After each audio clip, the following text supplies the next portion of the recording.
Deep in the frozen wilderness of Antarctica, where icy winds howled like ghosts and the sun barely kissed the horizon, a team of scientists worked tirelessly. They weren't searching for gold or ancient ruins. Instead, they were chasing something far more mysterious, something that could change everything humanity knew about the universe. Hidden beneath miles of ice, their experiments had uncovered strange gravitational anomalies, ripples in space itself that defied explanation. These anomalies pointed to the existence of an unknown substance, one that seemed to hold unimaginable power. At first, no one outside the research facility paid much attention. After all, Earth was just a tiny speck in the vastness of the galaxy, a planet still struggling with its own problems while advanced alien civilizations ruled the stars. For centuries, humanity had been treated as little more than an afterthought by the Galactic Council, a coalition of powerful species that governed interstellar affairs. To them, humans were primitive, chaotic, and unworthy of serious consideration. But this discovery, this was different. This wasn't just another scientific breakthrough. It was a game changer. The researchers called it dark matter energy. It didn't behave like anything else in the known universe. Unlike regular matter, which followed predictable rules, dark matter energy seemed to bend reality itself. Early tests showed it could manipulate gravity, warp time, and even create shock waves capable of tearing through solid objects. The implications were staggering. If harnessed properly, this energy could revolutionize space travel, allowing ships to cross galaxies in the blink of an eye. And it could also be used to build weapons unlike anything ever seen before. Weapons so powerful they might level entire planets. News of the discovery eventually leaked beyond Earth's borders. At first, the Galactic Council dismissed it as nonsense. How could such a backward species stumble upon something so profound? Surely these humans were exaggerating, or worse, lying, but curiosity got the better of them. Envoys from several council members' species arrived on Earth, demanding access to the research facilities. Their tone was condescending, almost mocking, as if they couldn't believe humans were capable of such innovation. This arrogance only fueled resentment among the scientists and their government handlers. One researcher in particular felt the sting of disrespect deeply. A quiet but brilliant individual, they had spent years working on the project, pouring their heart and soul into unlocking the secrets of dark matter energy.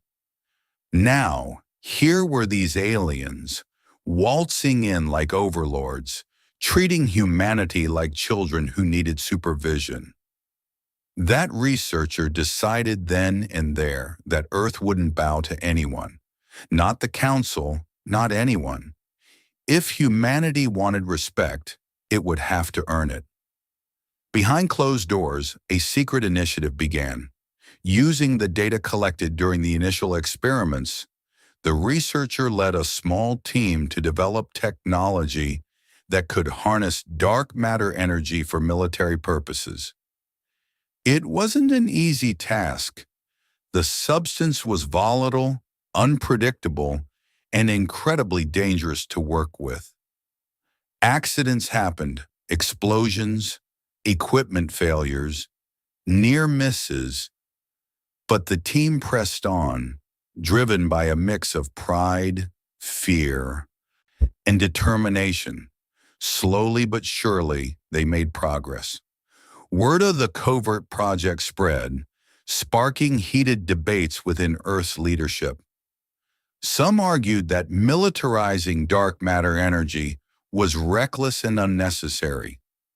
Others believed it was the only way to protect humanity from potential threats. The Council's envoys grew suspicious, sensing that something big was brewing beneath the surface. Tensions escalated, and whispers of war began to circulate. Meanwhile, ordinary people remained largely unaware of what was happening. Life went on as usual. Kids played in parks, families gathered around dinner tables, and news anchors reported on mundane topics like politics and sports. Few realized that their world was on the verge of changing forever. Humanity stood at a crossroads, holding a power that could either elevate it to greatness or plunge it into chaos. As the first prototype of a dark, matter-powered device neared completion, the researcher couldn't help but feel a mix of excitement and dread. They had always dreamed of making a difference, of leaving a mark on history. But now, staring at the fruits of their labor, they wondered if they'd gone too far. What would happen when the Council learned what humanity was capable of? Would this newfound power bring peace or destruction? By the end of Part 1, the stage is set for a dramatic confrontation. Humanity has taken its first steps toward becoming a force to be reckoned with, but the road ahead is fraught with uncertainty. Will it rise to the occasion, proving itself worthy of a place among the stars? Or will its ambition lead to disaster? And only time will tell. The whispers of humanity's dark matter experiment spread faster than anyone expected. News traveled across the galaxy like wildfire, carried by traitors, spies, and curious travelers who couldn't resist sharing tales of Earth's mysterious breakthrough. The Galactic Council, once dismissive of humanity's potential, now found itself in a state of unease. Alien leaders gathered in their Grand Council chambers, debating what to do about this upstart species that had suddenly become too interesting to ignore. Some council members argued for immediate action. "We cannot allow them to continue," one ambassador declared, his voice echoing through the chamber. "If they succeed in weaponizing this energy, it could destabilize the entire galaxy." Others were more cautious, urging patience and diplomacy. "Let us not act rashly," another countered. "Perhaps we can guide them, teach them to use this power responsibly." But beneath the polished rhetoric and diplomatic smiles, there was a shared fear, a fear that humanity might grow bold enough to challenge the Council's authority. Back on Earth, the secret project to harness dark matter energy raced forward. Hidden deep underground, away from prying eyes, teams of engineers and physicists worked around the clock. The facility buzzed with activity, filled with a hum of machinery and the glow of computer screens. Every day brought new challenges, but also new breakthroughs. Slowly, piece by piece, the first prototype of a dark matter-powered warship began to take shape.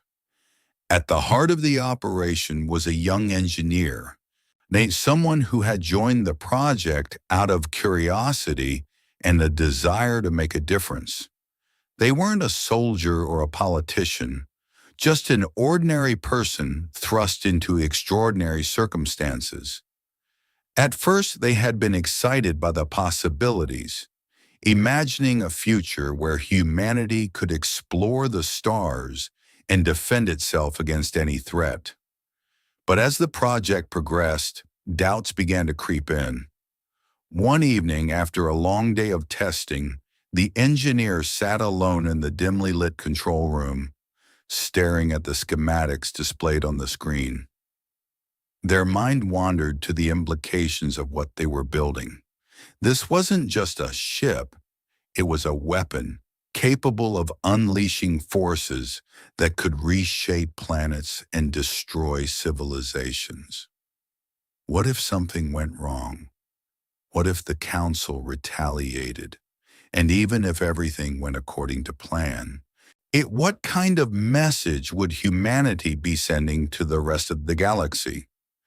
The next morning, the team convened for a critical meeting. The lead scientist addressed the group, explaining that the final stages of construction were underway. "We're close," he said, his tone serious but hopeful. "But we need to move quickly. The Council is watching us, and we can't afford to hesitate." The room fell silent as everyone absorbed the weight of his words.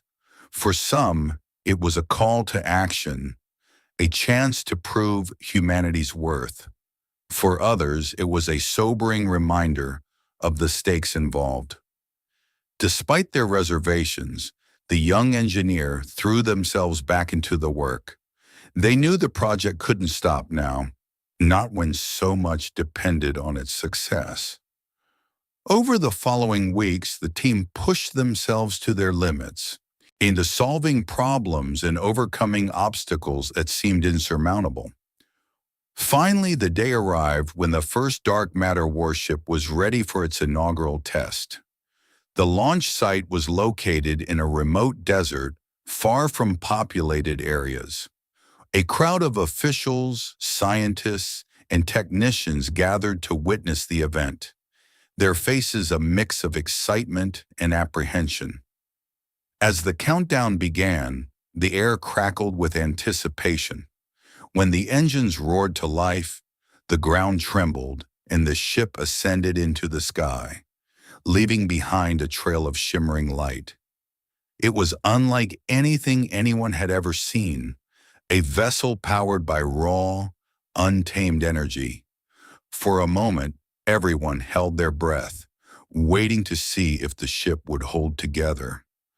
Then as it soared higher and higher, cheers erupted from the crowd. The test was a success. All humanity had taken its first step toward becoming a galactic power. But amidst the celebration, the young engineer felt a pang of unease.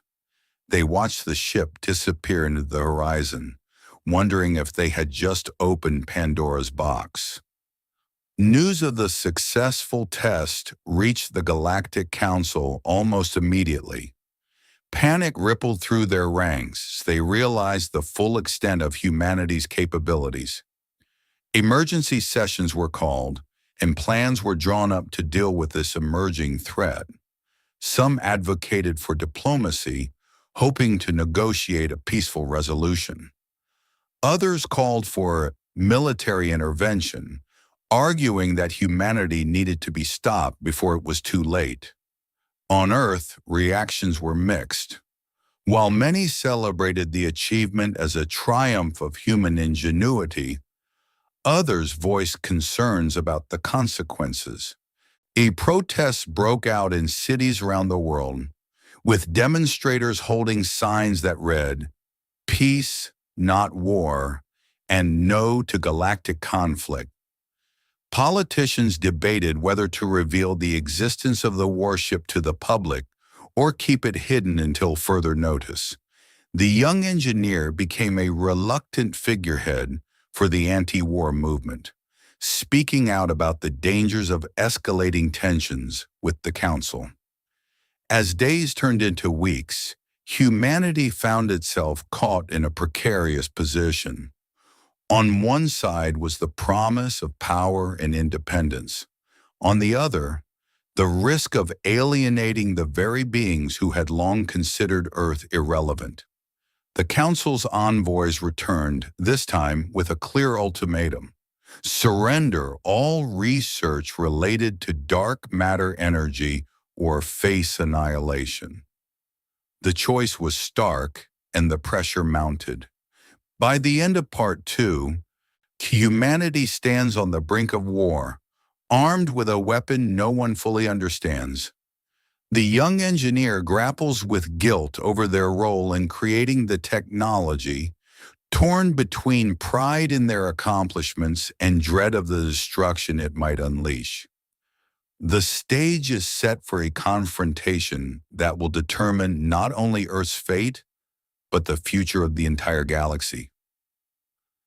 The ultimatum from the Galactic Council landed like a thunderclap, shaking humanity to its core.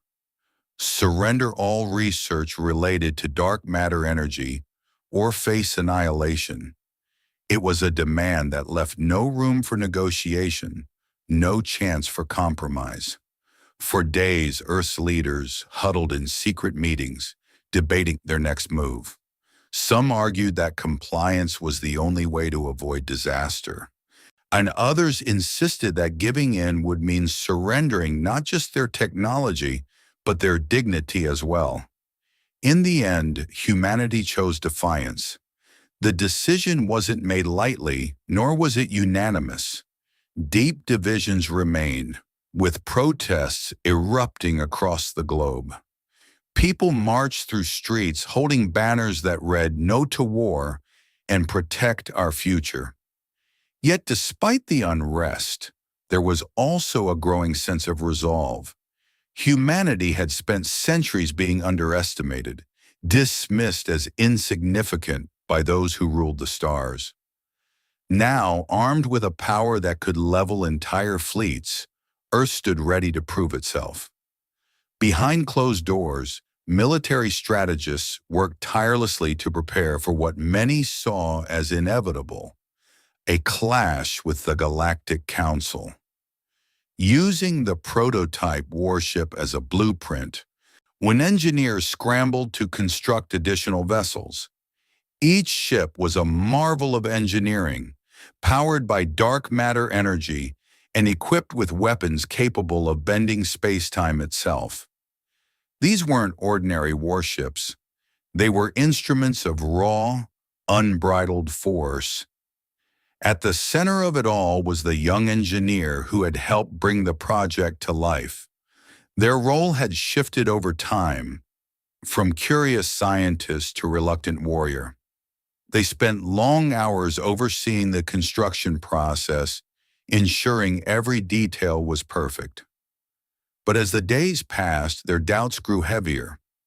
What if this was a mistake? What if humanity's defiance only invited destruction?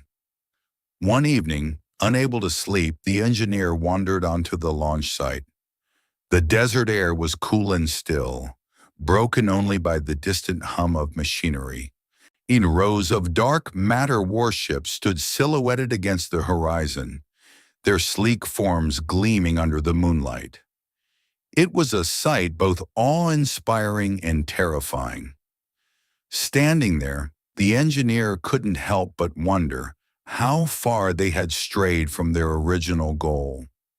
Had they truly built these ships to protect Earth, or had they simply created tools of destruction? The moment of truth came sooner than anyone expected. Intelligence reports revealed that the Galactic Council was mobilizing its forces, preparing for an assault on Earth's solar system. Rather than wait for the enemy to strike first, humanity decided to take the initiative. A daring plan was devised: launch a preemptive attack against a Council-controlled outpost located near Earth's borders. If successful, it would send a clear message: humanity was no longer a species to be trifled with. On the day of the operation, tension crackled through the air like static electricity. Pilots climbed into their cockpits, their faces masks of determination. Engineers performed last-minute checks, ensuring every system was functioning perfectly. Back at Mission Control, commanders monitored screens filled with data, their voices calm but urgent as they coordinated the effort. The young engineer stood among them, watching silently as events unfolded. When the order was given, the fleet launched in perfect formation.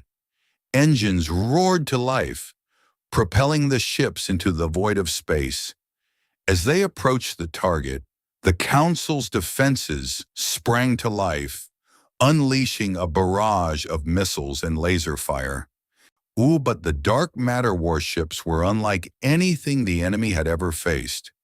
With a flicker of energy, they generated shock waves that tore through the Council's forces, scattering debris across the battlefield. The attack was swift and devastating. Entire squadrons were wiped out in seconds, their ships reduced to smoldering wreckage. The Council's flagship, once a symbol of galactic dominance, crumbled under the relentless assault. By the time the battle ended, the outpost lay in ruins, its defenders either dead or retreating in disarray. Humanity had struck a blow so powerful it reverberated throughout the galaxy. Back on Earth, reactions were mixed. News of the victory spread quickly, sparking celebrations in cities around the world. Crowds gathered in public squares, one cheering and waving flags as speakers hailed the triumph as a proof of humanity's strength. Yet amidst the jubilation, there were also voices of dissent. Protesters held vigils for the lives lost, both human and alien, reminding everyone of the cost of war. The young engineer watched it all unfold from a distance, feeling a strange mix of pride and sorrow. They had helped create the very weapons responsible for the devastation, and now they wondered if the price had been too high.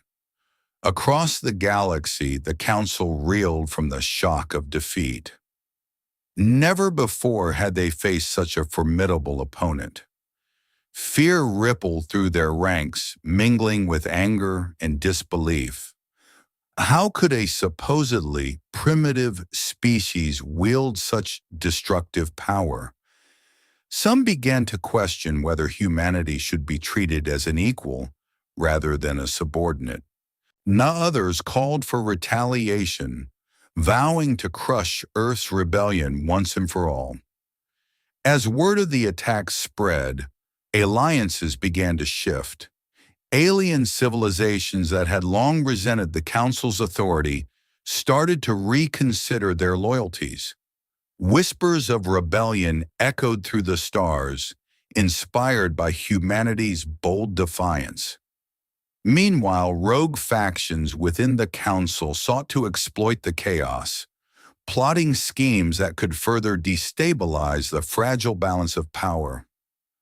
By the end of Part 3, humanity finds itself transformed.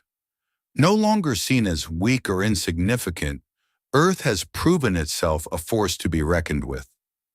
Yet the victory comes at a cost, not just in terms of lives lost, but in the burden of responsibility that now rests on humanity's shoulders. The young engineer reflects on the journey so far, realizing that true strength lies not in wielding power, but in choosing how to use it. As the galaxy watches Earth with newfound respect and perhaps fear, the stage is set for the next chapter in this unfolding saga. The aftermath of humanity's strike against the Galactic Council rippled far beyond the battlefield. It wasn't just the destruction that shocked the galaxy. It was the sheer audacity of it. A species once dismissed as primitive had dared to challenge the most powerful coalition in the known universe, and not only had they survived, but they had also dealt a crippling blow. News of the attack spread like wildfire, carried by starships, communication relays, and even whispered rumors in distant outposts. For some, it was a moment of inspiration. For others, it was a harbinger of chaos. On Earth, life became a whirlwind of celebration, protest, and uncertainty. In cities around the world, people gathered to cheer the victory, waving flags and chanting slogans that proclaimed humanity's newfound strength. Fireworks lit up the night sky, and streets were filled with music and laughter. But beneath the surface, cracks began to show. Not everyone agreed with the decision to launch a preemptive strike. Critics argued that humanity had acted recklessly, inviting retaliation from an enemy far more powerful than itself. Protests erupted in major capitals, with demonstrators holding signs that read, "War is not the answer," and "Peace over power." At the heart of the debate was the young engineer who had played a pivotal role in creating the dark matter warships. Their face had become synonymous with the project, appearing in news reports and interviews despite their reluctance to step into the spotlight. They tried to stay out of the public eye, focusing instead on the technical challenges of maintaining the fleet. But the weight of responsibility pressed down on them, heavier with each passing day. Every time they saw footage of alien ships reduced to rubble or heard stories of lives lost, both human and alien, they felt a pang of guilt. Had they helped create something extraordinary, or had they unleashed a monster? Amidst the turmoil, Earth's leaders struggled to decide their next move. Some advocated for pressing the advantage, launching further attacks before the Council could regroup. Others pushed for diplomacy, arguing that humanity needed to capitalize on its newfound leverage while avoiding further bloodshed. Or debates raged in government chambers, with tempers flaring and alliances fracturing. The young engineer found themselves drawn into these discussions, reluctantly sharing their perspective as someone who understood both the capabilities and risks of dark matter technology. One evening during a particularly heated session, a proposal emerged that no one had anticipated. A rogue faction within the Galactic Council reached out through secret channels, offering a deal. In exchange for dismantling the dark matter warships, they promised advanced technology and resources that could elevate humanity to the status of a galactic power. It sounded tempting, a chance to secure peace without sacrificing progress. But there was a catch. Humanity would have to submit to oversight by the Council, effectively trading independence for protection. Or the offer sparked fierce debate. Some saw it as an opportunity to avoid further conflict, while others viewed it as a betrayal of everything humanity had fought for. The young engineer listened quietly as arguments flew back and forth, their mind racing with questions. Could humanity trust the Council after everything that had happened? And even if the deal was genuine, what kind of future would it lead to? One of freedom or one of servitude? As tensions mounted, divisions deepened. Back on the streets, protests grew louder, with factions clashing over whether to accept the Council's terms or continue fighting. The anti-war movement gained momentum, fueled by stories of civilian casualties and fears of escalating violence. The young engineer became an unlikely figurehead for this cause, speaking at rallies and urging caution. "We built these ships to protect ourselves," they said in one impassioned speech, "not to destroy others. Let's not lose sight of who we are." Their words resonated with many, but not everyone agreed. Supporters of continued resistance accused them of weakness, claiming that backing down now would undo everything humanity had achieved. The young engineer faced hostility wherever they went, from angry comments online to threats made in person. Yet they refused to stay silent, driven by a growing conviction that true strength lay not in domination, but in restraint. Meanwhile, across the galaxy, the ripple effects of humanity's actions continued to unfold. Alien civilizations that had long resented the Council's authority began to question their loyalty. Some openly declared support for Earth, seeing its defiance as a symbol of hope. The others remained neutral, waiting to see how events would play out before committing to either side. Rogue factions seized the opportunity to stir up trouble, launching raids and sabotage missions designed to exploit the Council's weakened state. In one dramatic twist, a group of alien diplomats arrived on Earth, seeking refuge from the Council's crackdown on dissent. Their presence added another layer of complexity to the situation, forcing humanity to grapple with its role as both a rebel and a potential ally. The young engineer found themselves involved in negotiations, helping bridge the gap between humans and their unexpected guests. It was a humbling experience, reminding them that even in the midst of conflict, connections could still be forged. As days turned into weeks, the stakes grew higher. Intelligence reports indicated that the Council was preparing for a massive counteroffensive, determined to crush humanity once and for all. At the same time, internal divisions threatened to tear Earth apart, with different factions vying for control. The young engineer realized that humanity's greatest challenge might not come from the stars, but from within. By the end of Part 4, humanity stands at a crossroads. The Council's offer looms large, promising peace but at a steep price.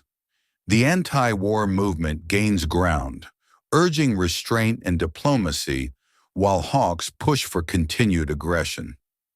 Amidst the chaos, the young engineer reflects on the journey so far, grappling with the moral complexities of power and responsibility. The galaxy watches and waits, unsure whether humanity will rise to the occasion or succumb to its own hubris. The final chapter of humanity's journey began with a decision that would shape its destiny. After weeks of heated debates, protests, and negotiations, Earth's leaders gathered in a secure facility to make their choice. The Council's offer still hung in the air, a tempting yet dangerous proposition. Accepting it meant dismantling the dark matter warships and submitting to oversight, trading independence for peace. Rejecting it meant preparing for an all-out war against an enemy far more powerful than anything humanity had faced before. In the end, the decision came down to a vote. Tensions ran high as representatives from every corner of the globe voiced their opinions. Some argued passionately for peace, warning of the devastation another battle could bring. And others countered with equal fervor, insisting that surrendering now would undo everything humanity had fought for. The young engineer, who had been at the center of the project since its inception, sat quietly in the room, listening to the arguments unfold. They felt the weight of history pressing down on them, knowing their voice might tip the scales one way or the other. When it was their turn to speak, they stood slowly, their hands trembling slightly as they gripped the podium. "We've come so far," they began, their voice steady despite the storm inside them. "We've proven that we're not just survivors, we're creators, dreamers, fighters. But strength isn't about how much power we can wield. It's about what we choose to do with it." Their words echoed through the chamber, striking a chord with many. By the time they finished speaking, there were tears in some eyes and nods of agreement from others. The vote was close, but ultimately, humanity chose to fight for its freedom, its dignity, and its future. The Council's offer was rejected, and preparations for the coming conflict accelerated. Engineers worked tirelessly to upgrade the fleet, adding new systems and refining existing ones.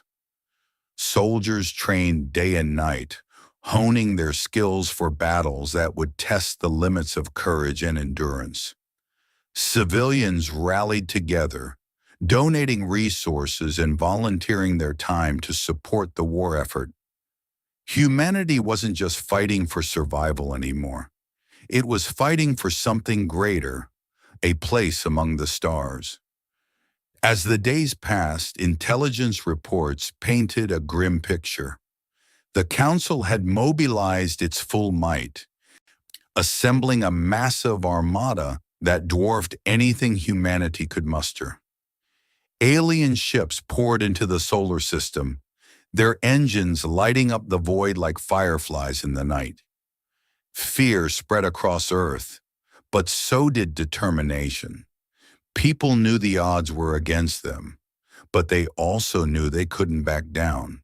Not now, not after everything they'd sacrificed. The climactic battle took place near Saturn's rings, where the glittering ice particles reflected the light of distant suns. Humanity's fleet formed a defensive line, their dark matter warships glowing faintly as they prepared for the onslaught.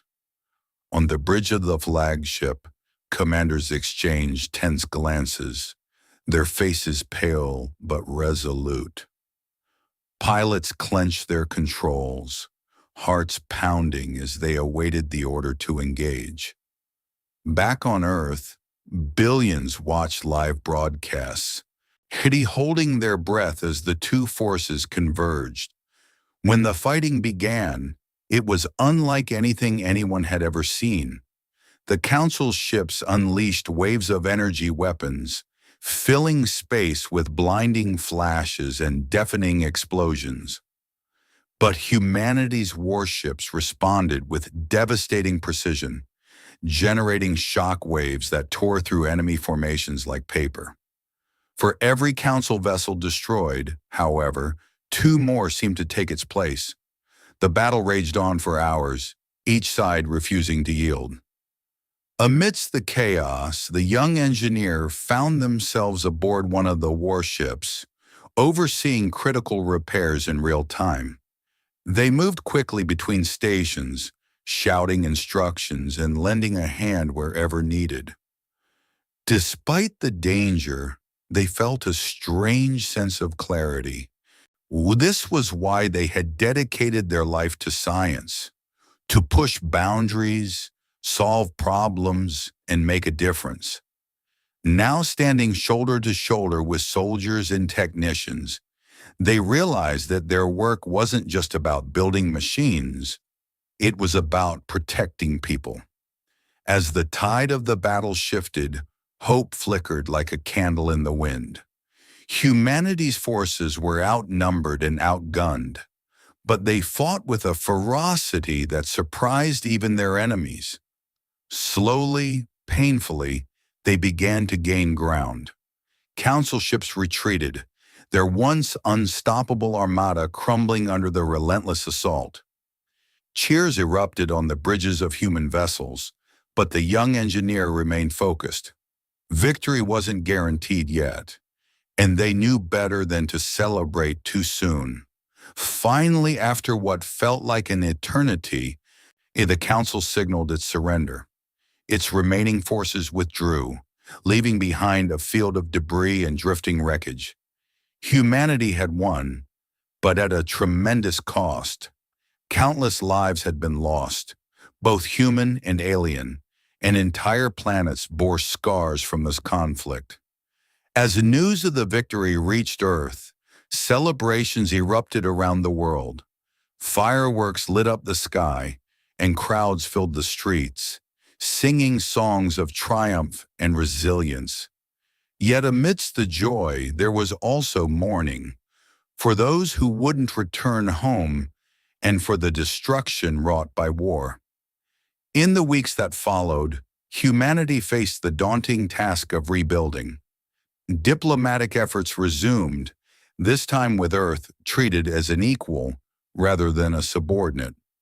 The Council, humbled by its defeat, agreed to negotiate terms that recognized humanity's sovereignty. So treaties were signed, alliances formed, and trade routes established. Slowly, the galaxy began to heal. For the young engineer, the aftermath brought a mix of relief and reflection. They returned to their lab, surrounded by tools and blueprints, and began working on projects aimed at healing rather than harming. Dark matter energy, once a weapon of war, now held promise as a tool for exploration, medicine, and sustainable development. They realized that humanity's greatest strength lay not in its ability to destroy, but in its capacity to create, adapt, and grow.